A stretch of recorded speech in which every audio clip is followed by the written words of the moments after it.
Hero Alam তো আগে থেকে কোনো কিছু ডরায় না, আজকেও ডরায়নি। কারণ পুলিশকে আজকে যখন দুপুরবেলা আসার পরে আমি দেখছি পুলিশ আসছে। পুলিশ আসলে বললাম ঠিক আছে, আমি সকালবেলা ঘুম থেকে উঠে এখনো খাওয়া দাওয়া করে নিই, আপনারা বসেন, আমি ভাত খাবো, ভাত খাওয়ার পরে আপনি আমার সাথে করে নিয়ে যাবেন। আপনারা কেন আইছি সেটা আমি জানি। আচ্ছা, ওরা আসা বলতেছে বা আপনি তো বুঝতে পারছেন কেন আইছি।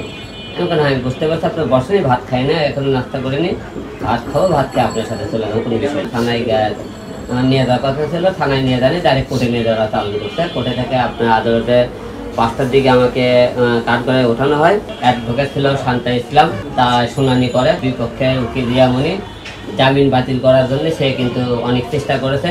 এবং রিয়ামণি আপনাকে সামনে কি বললো, সে বলছে যে আমাকে মুচলেকা দিয়ে আলম বের হয়ে গেছে, সে আমার নামের কিছু বলে না। যা খারাপকে খারাপ বলবে, কি বলবে, ও খারাপ, আর নামে তো মানুষ খারাপ কিছু বলবে।